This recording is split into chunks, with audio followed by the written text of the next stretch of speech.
आज का प्रातः क्लास है 10/11/68। कई बच्चे कहते हैं हमको याद नहीं पड़ता है।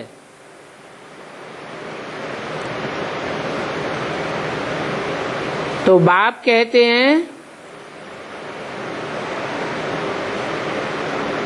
और बैठकर बच्चों को समझाते हैं कि अपने घर को तो याद करो।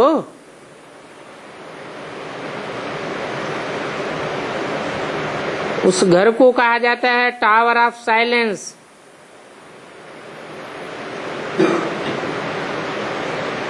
टावर उसे कहा जाता है जो बहुत ऊंचा होता है।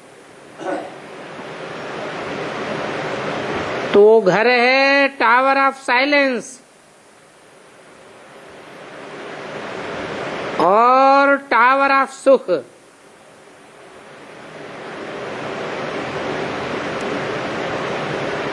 क्योंकि ऊंचते ऊंच को ही टावर कहा जाता है।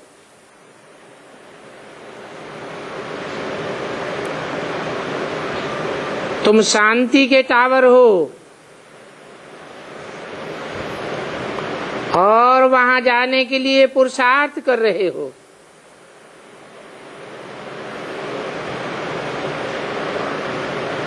टावर में कैसे जाते हो?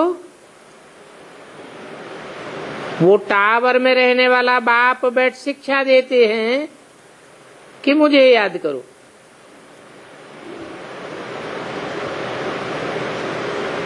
उनको घर मुक्ति धाम शांति धाम भी कहा जाता है। ये बातें कोई भी जंगली जानवर नहीं जानते हैं। बाप बच्चों को कहते हैं, समझाते हैं कि तुम अपने सुख धाम शांति धाम को याद करो। अगर नहीं याद कर सकते हो, वहां बुद्धि योग नहीं रखते हो, तो जैसे कि जंगली कांटे हो।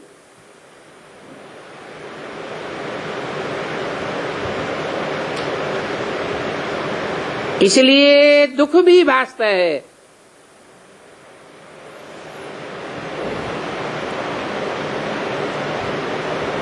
अगर समझे हम आत्मा शांति धाम के निवासी हैं, क्योंकि वो तो घर है ना। बाप का भी घर है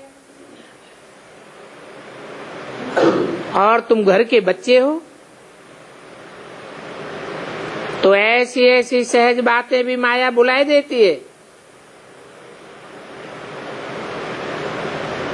हूबहू तुम जंगली होने के कारण अशांति दुख आदि सभी भासते रहते हैं।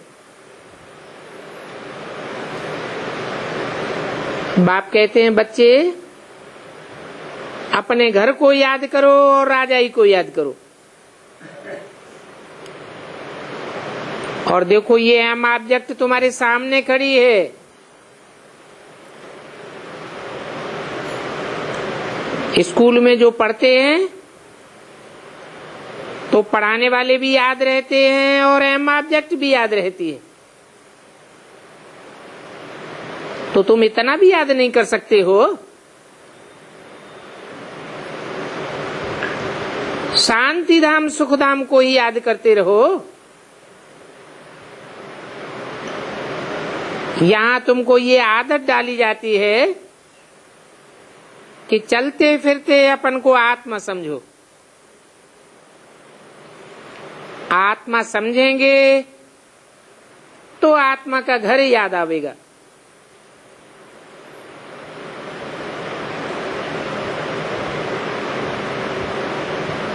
वहां शांति धाम सुख धाम में मिलता भी सुख और शांति। तो क्यों नहीं अपने घर और सुख धाम को याद करो? वो सुखधाम है, सुख का घाट। और ये दुनिया दुखधाम है, दुख का घाट। इतनी सहज बात भी तुम याद नहीं कर सकते हो, और यहाँ बाप के सामने बैठे भी तुमको बाहर की बातें याद आ जाती हैं। अब घड़ी घड़ी तो बैठ नहीं कहेंगे कि सुखधाम शांति धाम को याद करो, और ये है तो वही गीता। गीता भी वही है, भगवान वाच भी वही है।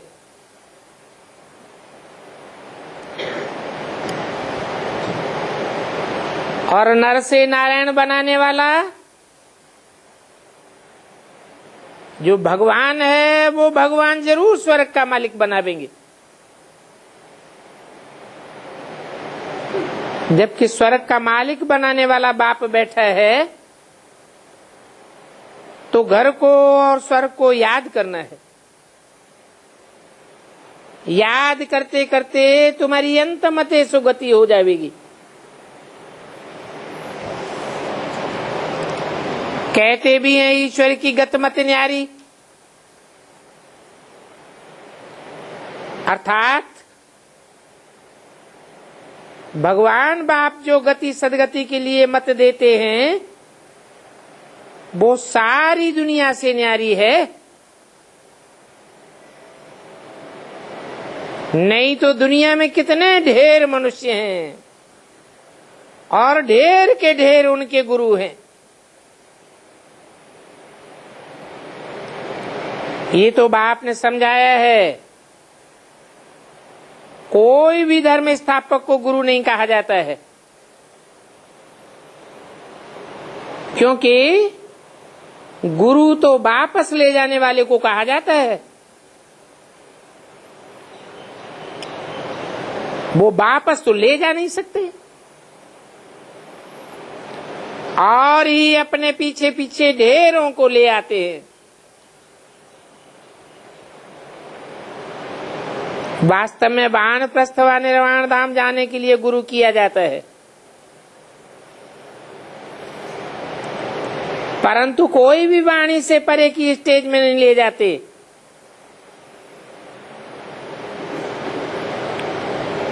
इसलिए उस दुनिया में वानप्रस्थी तो कोई है ही नहीं। ऐसे ही कह देते हैं वानप्रस्थ धारण किया। वानप्रस्थ अर्थात वाणी से परे, वो तो शांति धाम ही है, आत्माओं का घर है।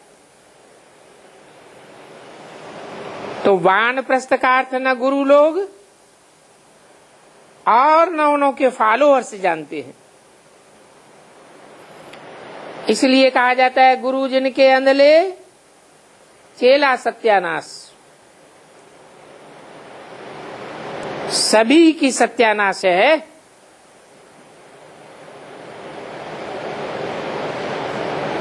क्योंकि भ्रष्ट इंद्रियों से भ्रष्ट आचरण करते रहते हैं। दिन प्रतिदिन बुद्धि भ्रष्ट होती जाती है।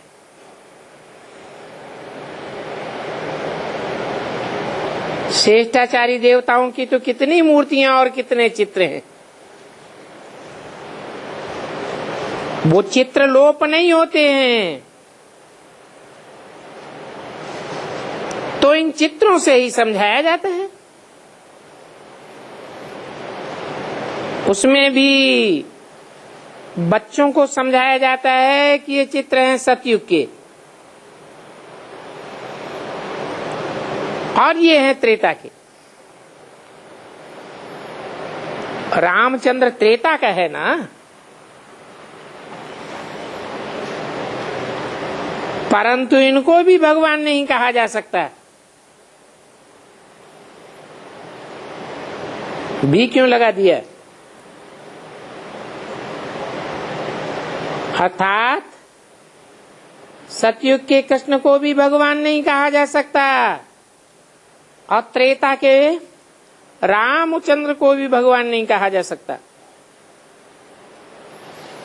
तो कहेंगे लक्ष्मी नारायण को भी भगवान भगवती नहीं कहा जा सकता।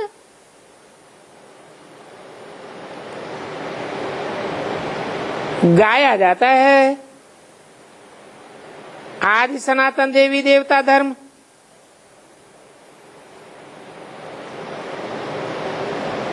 तो सिवाय देवी देवताओं के कोई भी स्थायी पवित्र नहीं रहते।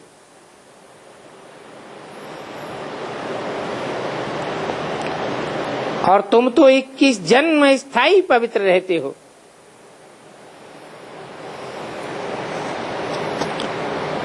फिर बाद में आस्ते आस्ते सुख कम हो जाता है।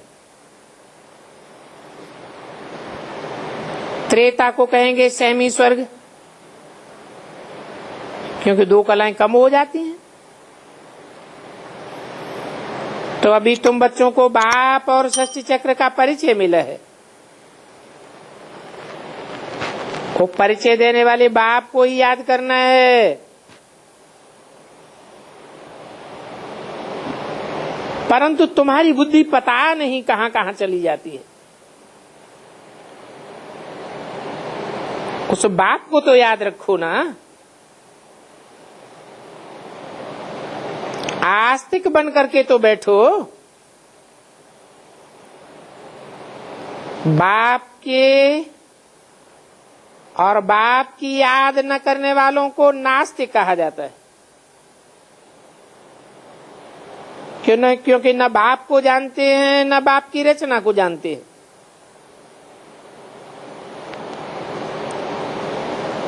बाप और रचना के आदि मध्य अंत को तुम जानते हो। उस जड़ झाड़ का आदि मध्य अंत नहीं कहा जाता है। उनका तो सिर्फ आदि और अंत होता है। ये तो चैतन्य झाड़ है। इस मनुष्य सृष्टि के चैतन्य झाड़ को तुम आदि मध्य अंत से जानते हो।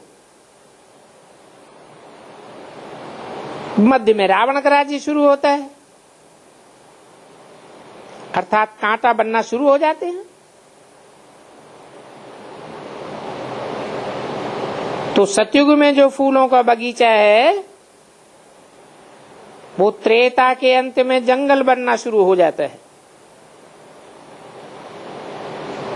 इस समय कलयुग में तो है जर्जरीभूत अवस्था, सभी तमो प्रधान हो गए। अभी फिर फूलों के बगीचे का कलम लगता है। अगर ये कलम न लगे तो फिर प्रलय हो जावे। परंतु लोग समझते हैं प्रलय अर्थात जलमयी। ऐसी कोई जलमयी तो होती नहीं है जो सारी दुनिया जल में डूब जावे। क्योंकि भारत तो फिर भी रह जाता है ना।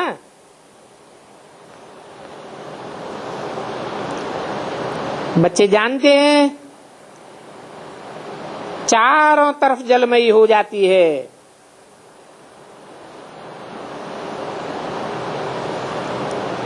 बाकी एक भारत जाकर रहता है।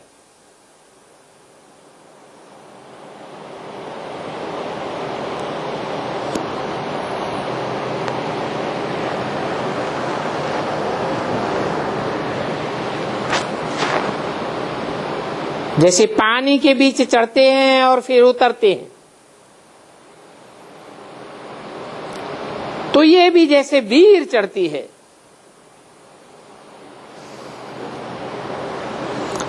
फिर जब खत्म हो जाता है तो वीर उतरती जाती है। वीर बाढ़ को कहा जाता है।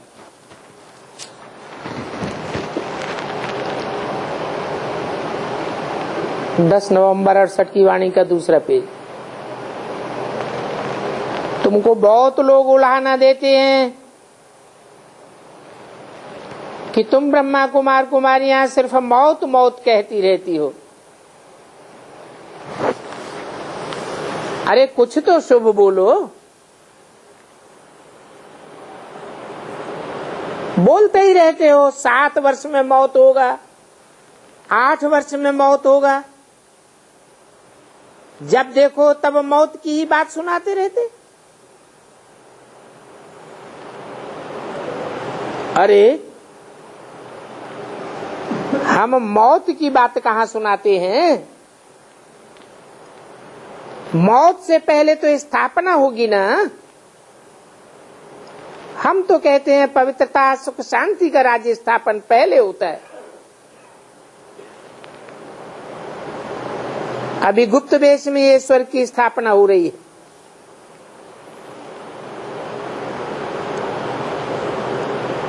तो स्वर्ग में तो थोड़े होंगे ना, इतने ढेर मनुष्य जब वापस जावेंगे तब तो दुनिया में सुख शांति की स्थापना होगी। तो हम तो शुभ बोलते हैं। बाप कोई कहते हैं बाबा आओ हमको पवित्र बनाकर ले जाओ,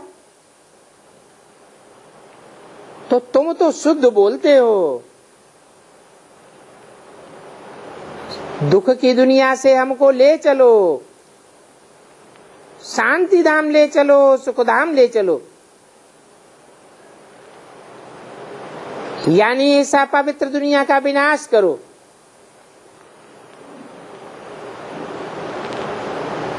अपवित्र अर्थात दुष्कर्म करने वाले, तो गीता में लिखा हुआ है विनाशाय च दुष्कृताम।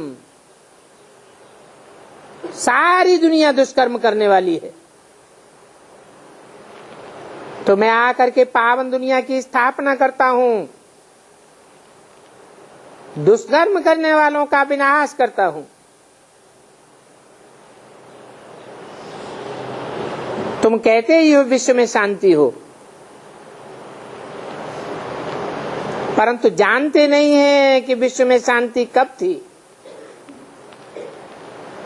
सारे विश्व में शांति तो सतयुग में ही होती है।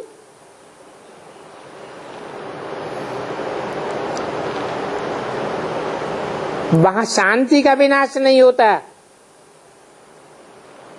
अभी तो विश्व में शांति स्थापन हो रही है, परंतु ये बातें जब तक तुम किसको पूरा समझाओगे नहीं तब तक समझ थोड़ा ही सकेंगे। बेचारे जानते नहीं हैं कि हम शांति शांति मांगते रहते हैं, परंतु ये नहीं जानते कि हम मौत मांगते हैं।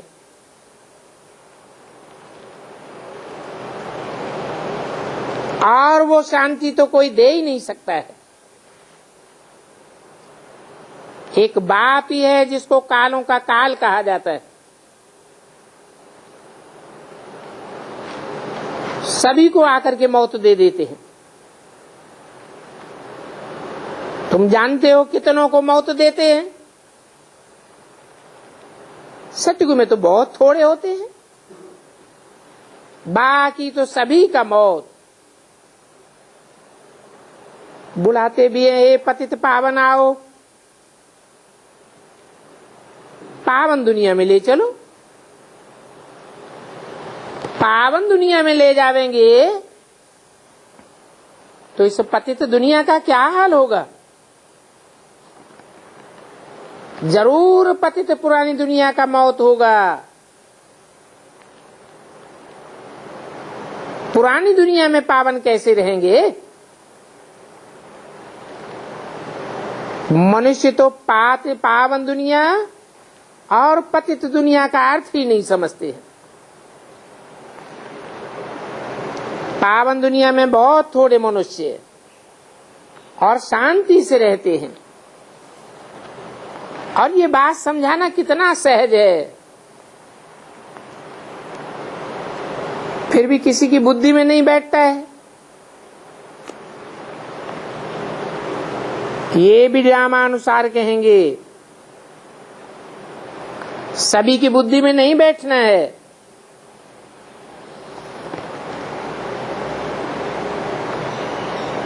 कदाचित नहीं बैठना है।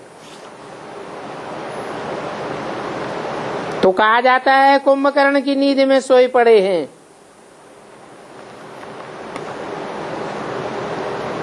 ऐसे कुंभकर्ण कब नहीं सुनेंगे, कब नहीं जागेंगे। ये ड्रामा बड़ा विचित्र है।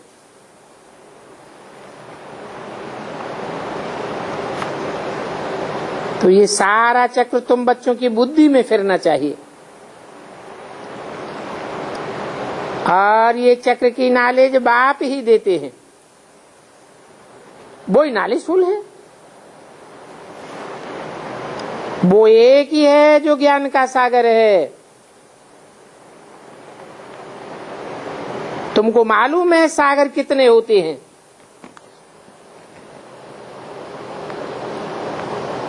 नाम तो बहुत हैं।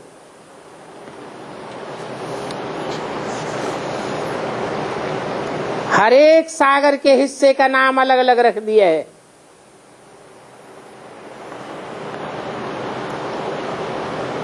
प्रशांत महासागर, अंध महासागर,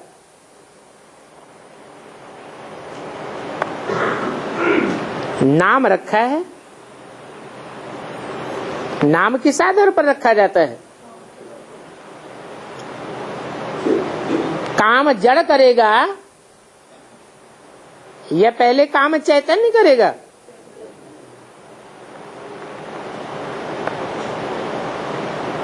तो जानते नहीं है कि सागर तो एक ही है।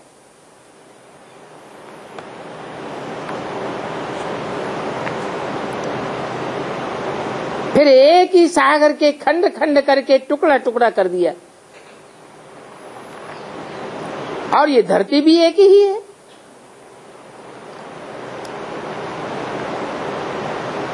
परंतु कितना टुकड़ा टुकड़ा कर दिया है।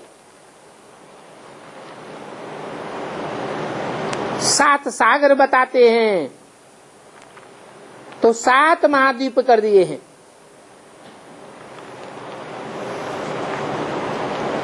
जब इन लक्ष्मी नारायण का राज्य था तो एक ही धरती थी, एक ही सागर था और सारा ही राज्य एक था। सारी धरती, सारा सागर, सारा आसमान तुम्हारा था। वह तुम्हारा ही राज्य होता है। शांति धाम में तो सभी जावेंगे, परंतु जीवन मुक्ति में जाना कोई मासी का घर नहीं है।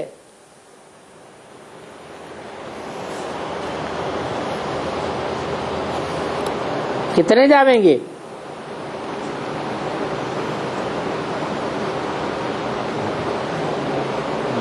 हम्म, 9 लाख जीवन रहते रहते मुक्ति में जावेंगे। जीवन भी बना रहे और दुख दर्दों से मुक्ति भी महसूस करें। उनकी संख्या 9 लाख होगी क्या?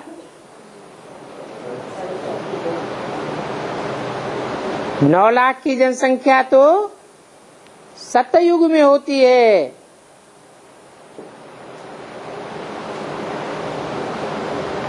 जो सतयुग में जन्म लेंगे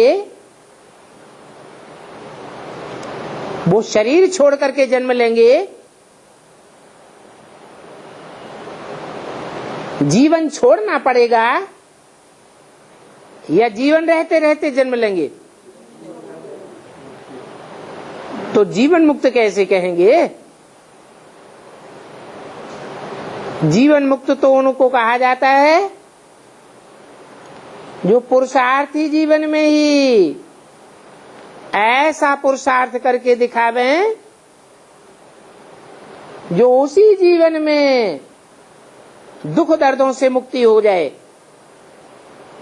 और आत्मा सुख का, शांति का अनुभूति करे।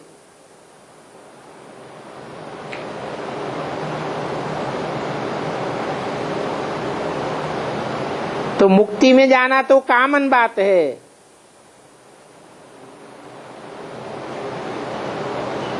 जीवन मुक्ति में जाना ये कोई कॉमन बात नहीं है।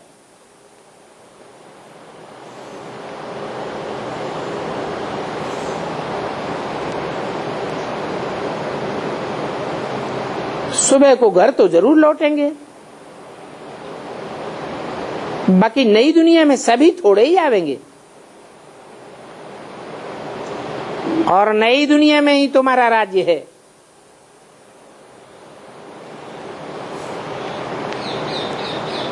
फिर भी उस नई दुनिया में भी कई तो बहुत देरी से आते हैं।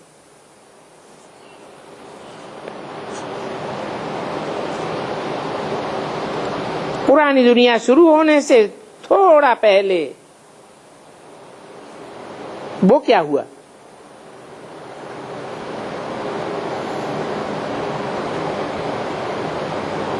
क्योंकि अच्छी तरह नहीं पढ़ते हैं तो त्रेता के अंत में आ जाते हैं, तो वो बाकी थोड़ा सुख पावेंगे ना, क्योंकि 16 कला संपन्न तो नहीं है ना। 14 कला वालों के भी पिछाड़ी में आते हैं। उनके सामने तो जैसे दुख की दुनिया ही देखने में आती है।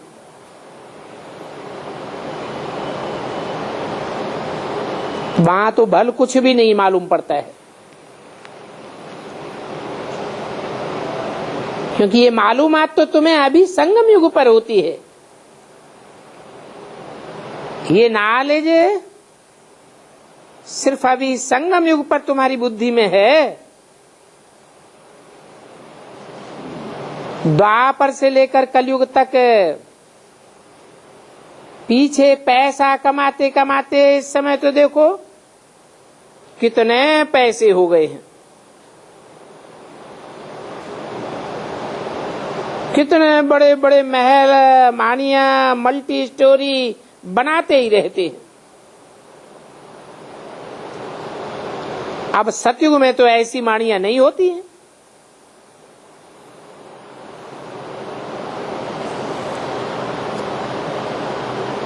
द्वापर में भी नहीं होती हैं। ये तो कलयुग में आकर इतने मार वाले मकान बनाते हैं।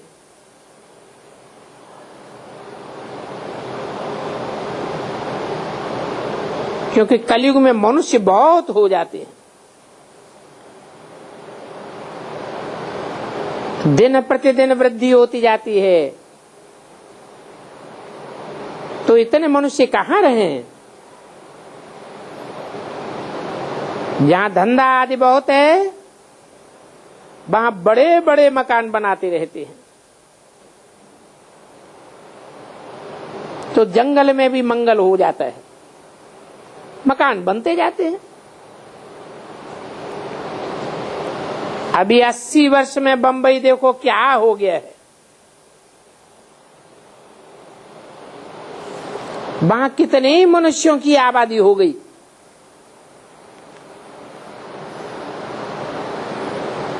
सागर को बैठ सुखा है।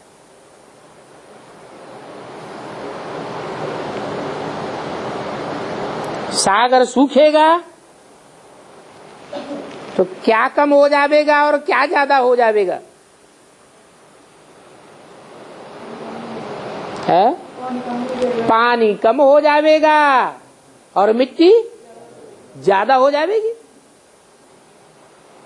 मिट्टी और कचरा डाल डाल करके सागर को सुखाई दिया। वेद की भाषा में मिट्टी क्या है? देह अभिमानी की मिट्टी है, भ्रष्टाचार का कचरा है,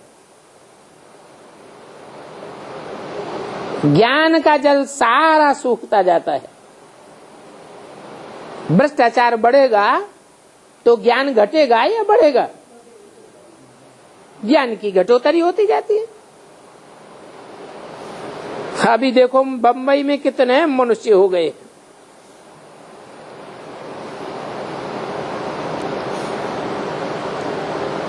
तो फिर सोचना चाहिए कि शुद्ध पानी कहां से आवेगा। कहेंगे समंदर से। कितना ढेर पानी खपता है।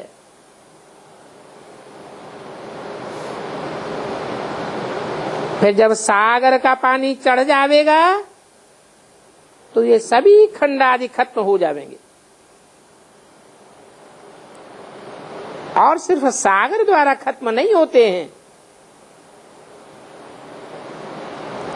ये पहाड़ भी फटते हैं तो आजू बाजू में सभी कुछ जलाए देते हैं। पहाड़ फटना माने भूकंप आना। तो देखो कितना वंडर है। पहाड़ भी बड़े जोर से फटते हैं। कितनी आग निकलती है। ये सभी आपदाएं आने वाली हैं। इसलिए बाप कहते हैं अभी जल्दी जल्दी तैयार होते रहो।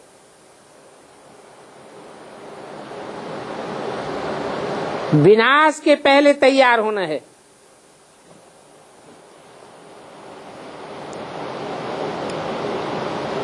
तो समझो कि बाप आई है विनाश के लिए। जब देखेंगे पूरी आग लगी है तो फिर चले जाएंगे।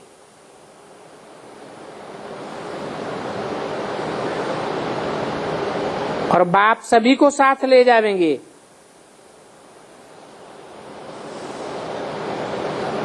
ये होना भी जरूर है।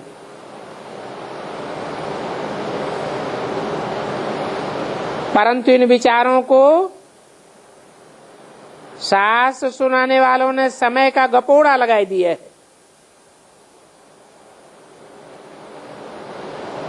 सृष्टि की आयु लाखों वर्ष लगाई दी है। तो बेचारे कुंभकर्ण नींद में सोए पड़े हैं। अभी तुम तो जानते हो ये वही गीता का एपिसोड है।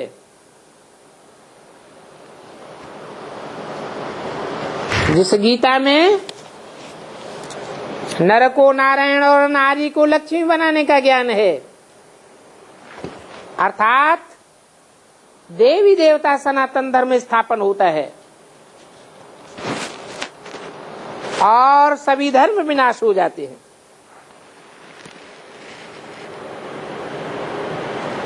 भगवान की गाई हुई तो एक ही गीता है।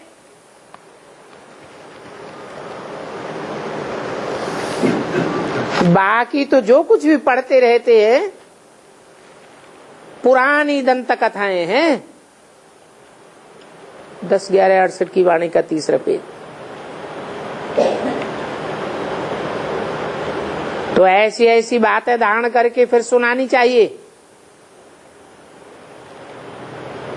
कई बच्चे कहते हैं हमको धारणा नहीं होती है। सो बाबा कहते हैं हम इसमें क्या करूं है? धारणा कब होगी और किनको होगी है? जन्म जन्मांतर की पवित्रता जिन्होंने धारण की होगी उनकी बुद्धि में धारणा होगी, नहीं तो नहीं होगी। ये तो राजधानी स्थापन हो रही है। इसमें तो सभी प्रकार के चाहिए। धारणा करने वाले भी चाहिए, ना करने वाले भी चाहिए।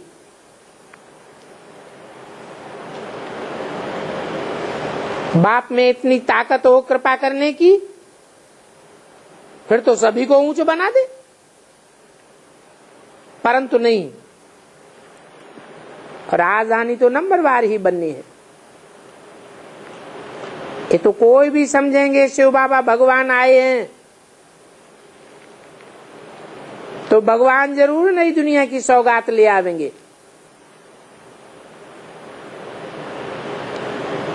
बाप जरूर नई दुनिया स्थापना अर्थ ही आवेंगे, और आवेंगे भी संगम युग पर, खास नई दुनिया की स्थापना करने। तो तुम बच्चों को बाप की पधरामणी का पैगाम जरूर देना है।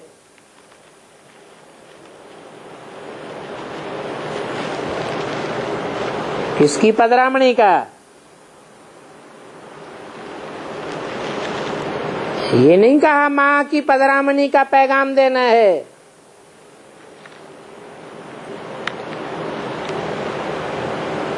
माँ से वर्षा नहीं मिलता है। बताते हैं ब्रह्मा की याद करने से या क्राइस्ट की याद करने से कुछ भी नहीं मिलेगा, बाप से वर्षा मिलता है।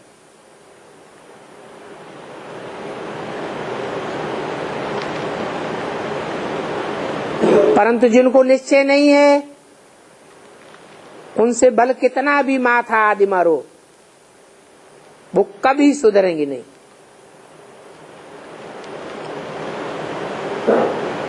आगे चल करके अखबारों में भी जोर से पड़ेगा।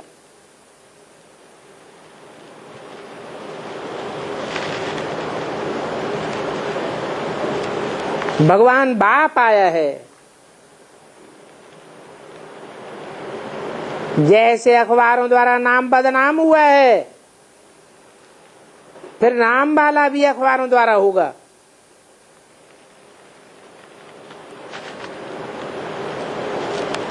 और सभी अखबारों, जो भी भाषाओं वाले हैं, सभी में तुम्हारा नाम निकलेगा।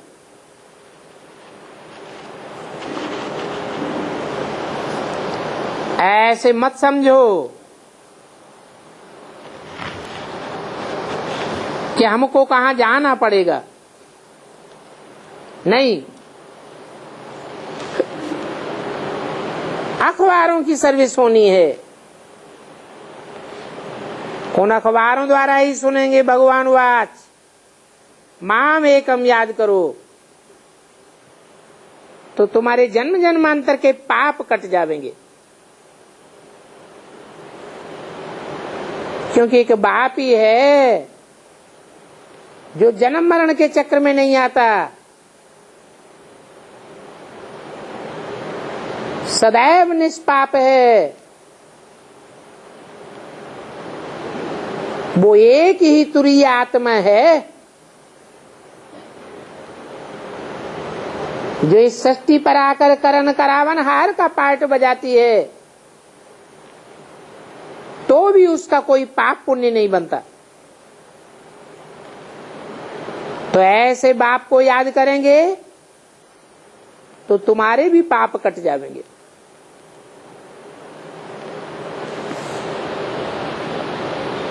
ये बातें गीता में भी हैं और अखबारों में तो पढ़ना ही है। और जब एक बार नाम वाला होगा तो फिर अखबारों में पढ़ता ही रहेगा।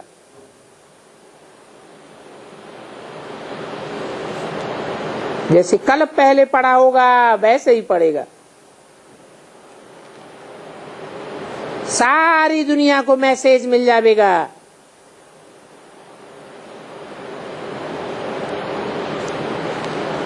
ये सभी युक्तियां इसके लिए चल रही हैं। कोई की बुद्धि में बैठ गया तो झट डालने लग पड़ेंगे।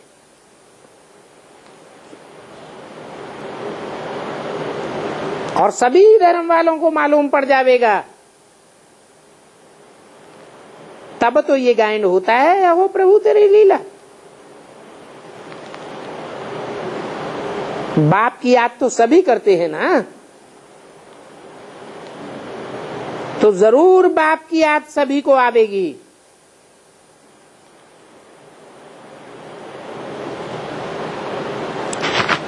परंतु फिर पुरुषार्थ कुछ भी कर नहीं सकेंगे।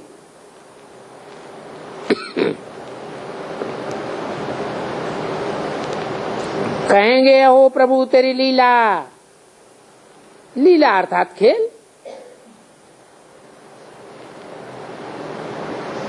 जहां तहां अखबारों द्वारा ये सब बातें मालूम पड़ती रहती है। तो विनाश का समय भी आना है। ड्रामा के प्लान अनुसार जैसे कल पहले मालूम पड़ा है, अभी भी अखबारों में पड़ेगा। आगे चल करके देखना ये अखबार वाले कितनी तुम्हारी सर्विस करते हैं। अभी तो धीरे धीरे स्थापना होनी है।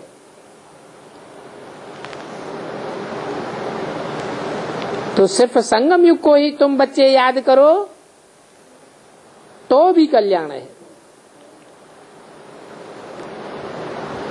संगम युग के बाद है सतयुग। सतयुग को कल्याणकारी युग नहीं कहेंगे, संगम युग है कल्याणकारी युग। ये संगम जिनको याद आवेगा तो उनको स्वर्ग भी याद पड़ेगा। इस संगम को याद करो तो भी बेड़ा पार है। बुद्धि में आवेगा हम नंबरवार विश्व के मालिक बनते हैं। और ये सभी ड्रामा में नूंद है। ये विनाश भी बड़ा अच्छा है। वो लोग तो बहुत डरते हैं, परंतु विनाश के बगैर विश्व में शांति स्थापन कैसे होगी।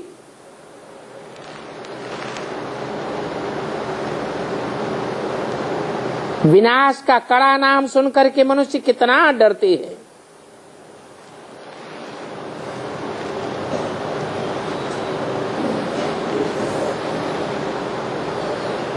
और तुम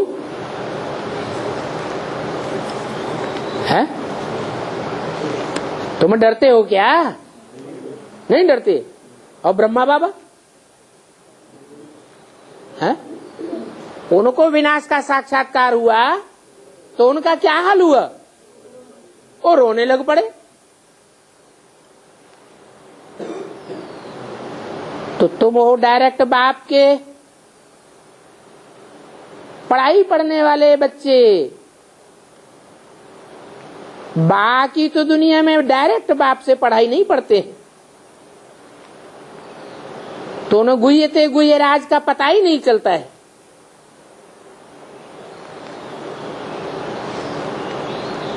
कि वह कैसे विनाश में स्थापना समाई हुई है।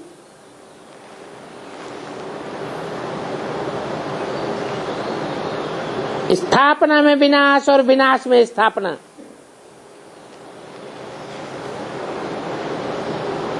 अभी तुम जानते हो शिव बाबा को ये स्थूल हाथ तो है नहीं।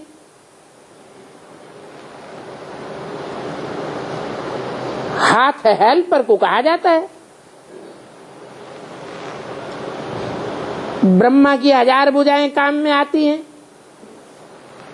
जो शास्त्रों में गाई हुई है। ब्रह्मा की 1000 भुजाएं।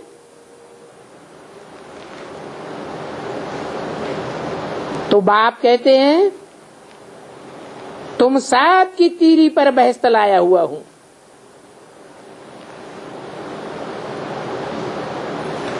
तुम भी समझते हो बाबा ने हमारे लिए सौगात तीरी पर लाई है।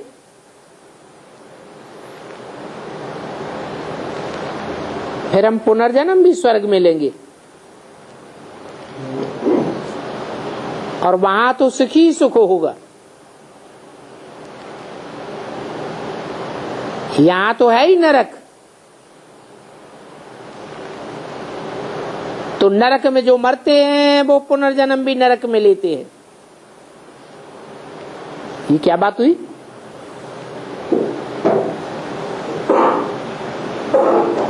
है? स्वर्ग कैसे आवेगा? अभी क्या है? तो नरक में जो मरेंगे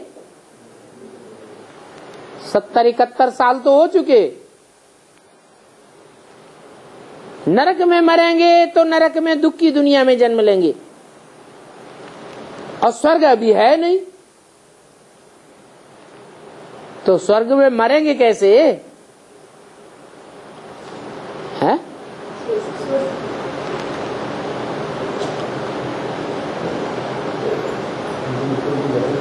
सबको नरक में ही मरना पड़ेगा ना, या कोई स्वर्ग में मरेंगे?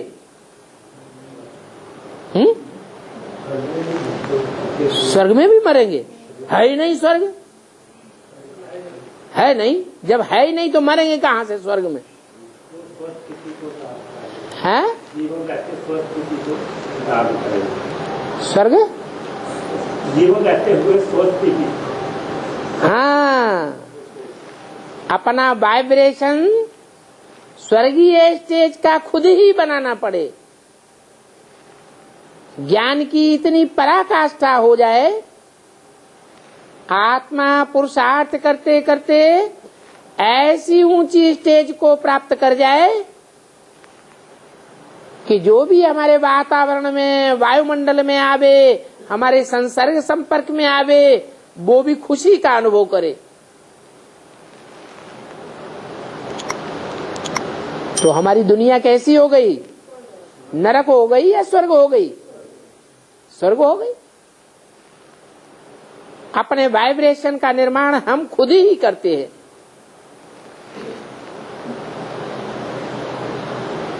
बच्चा जब जन्म लेता है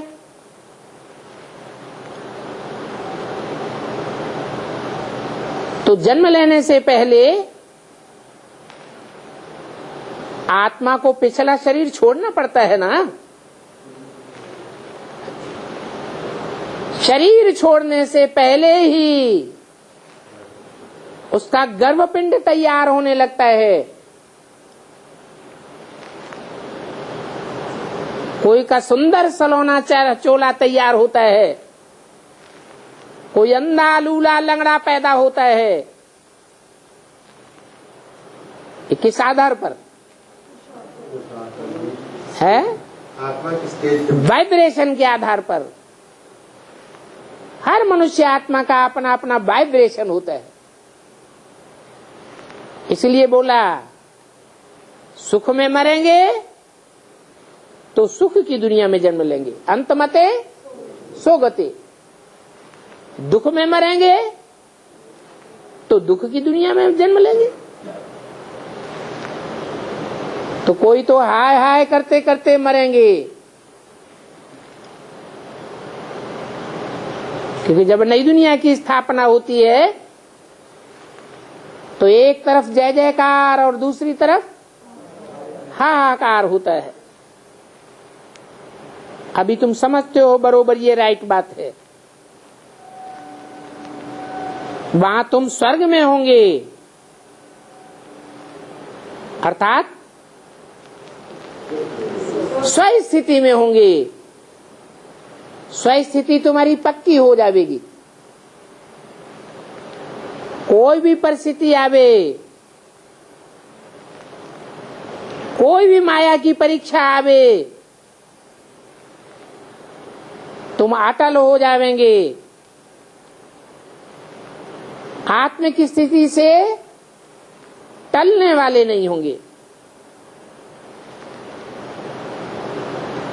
तुम्हारा स्वर्गीय वातावरण, स्वर्गीय वाइब्रेशन तुमको स्वर्ग में जन्म दिलाने के निमित्त बनेगा। ये तो जानते हो, पावन दुनिया में अनेक प्रकार के सुख हैं।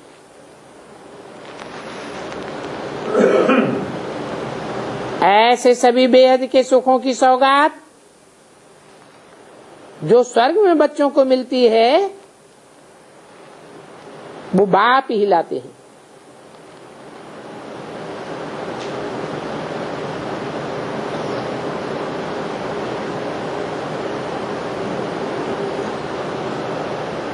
तुम छोड़ो न छोड़ो, दुनियावी वाइब्रेशन को।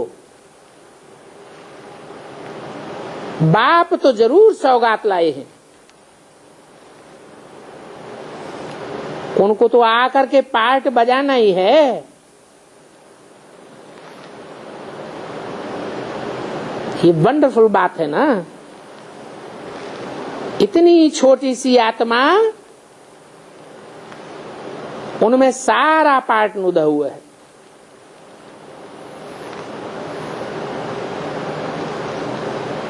तो देखो, आत्मा आत्मा के पार्ट में रात दिन का फर्क है। कहते भी हैं भ्रकुटी के बीच में चमकता है अजब सितारा। आत्मा को सितारा कहते हैं। ये शरीर तो रथ है,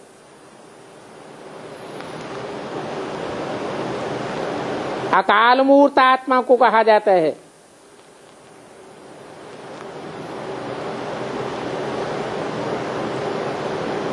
जिसको अपनी मूर्ति अर्थात रथ भी होता है।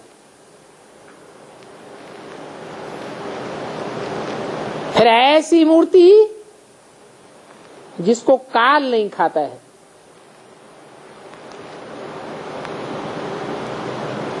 काल किसको खाता है? आत्मा को खाता है या शरीर को खाता है? शरीरों को काल खाता है। फिर अकाल मूर्ति किसको कहा जाए?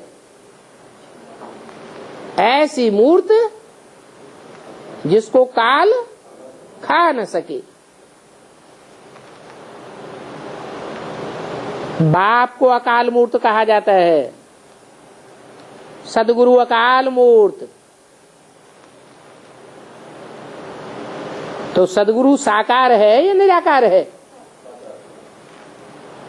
सदगुरु तो साकार ही है, तो साकार मूर्त है।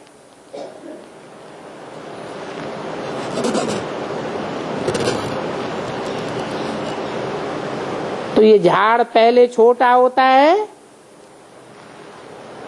फिर पुराने पत्ते छनते जाते हैं, नए निकलते जाते हैं। झाड़ वृद्धि को पाता जाता है। जो पत्ते छनते हैं वो फिर जन्म लेते रहते हैं। जो मरते हैं वो आकर जन्म लेते हैं ना।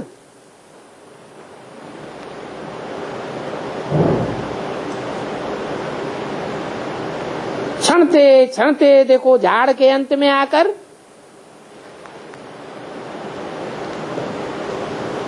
कितना जनसंख्या बढ़ जाती है।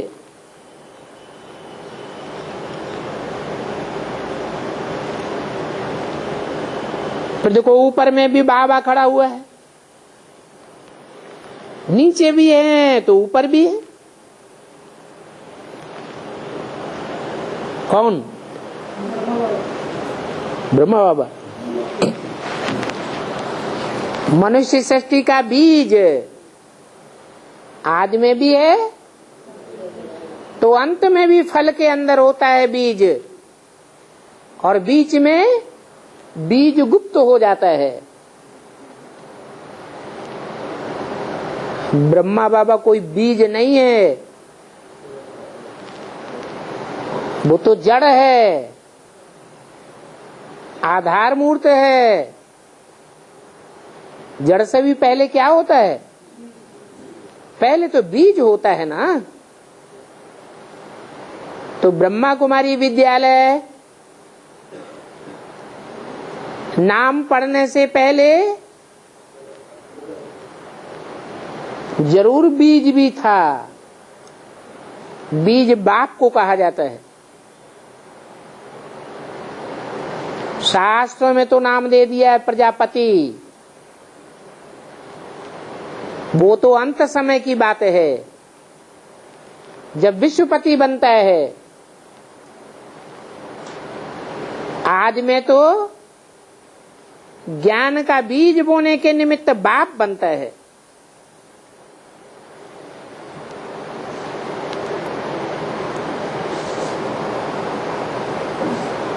तो शुरू में है नारायण,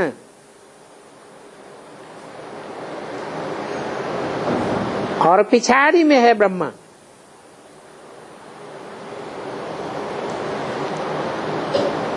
प्रजापिता ब्रह्मा कहा जाता है ना।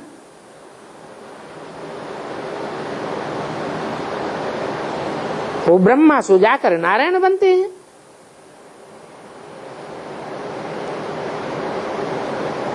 कौन सा ब्रह्मा? बीज रूप ब्रह्मा या आधार मूर्त ब्रह्मा? बीज रूप ब्रह्मा नर से नारायण बनते हैं।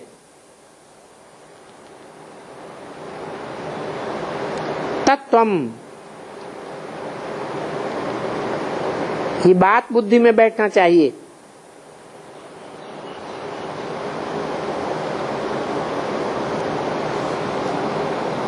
तो ब्रह्मा और नारायण दोनों का खेल है। वो है रात का ब्रह्मा और वो है दिन का नारायण। ब्रह्मा की रात तो ब्राह्मणों की क्या कहेंगे? है ब्राह्मणों की भी रात ही कहेंगे। नारायण का है दिन, तो ब्राह्मण भी क्या बन जाते हैं? है नारायण से दिन होता है,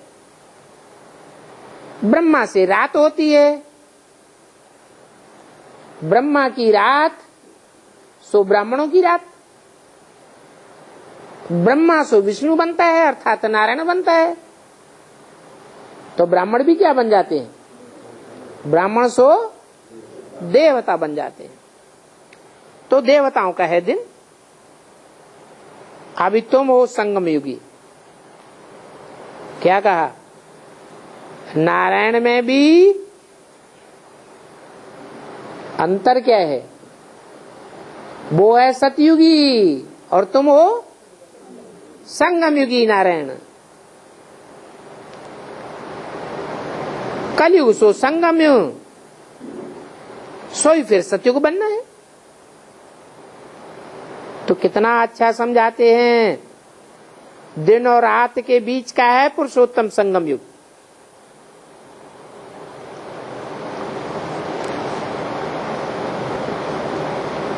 अभी क्या कहें? ब्रह्मा की रात है या नारायण का दिन है?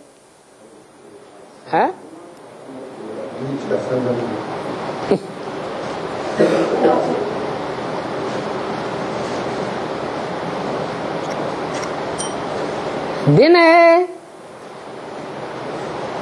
तो उसकी घड़ी भी होती है, सेकंड भी होता है, मिनट भी होता है।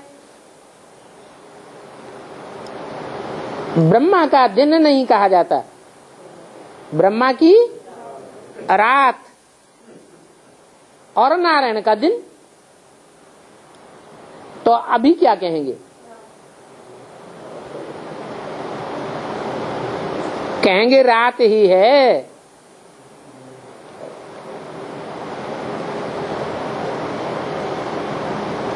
फिर होगा नारायण का दिन, अर्थात नारायण का मतलब क्या हुआ?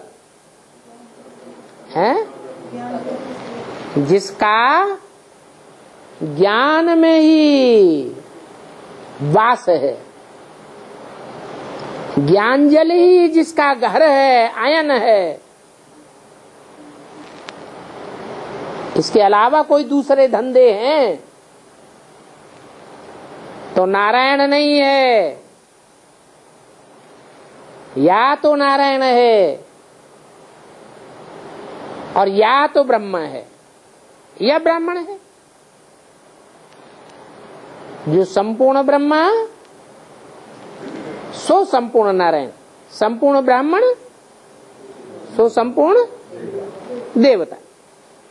अच्छा, मीठे मीठे सिकिल दे रूहानी बच्चों को रूहानी बाप दादा का याद प्यार। गुड मॉर्निंग, नमस्ते, ओम शांति।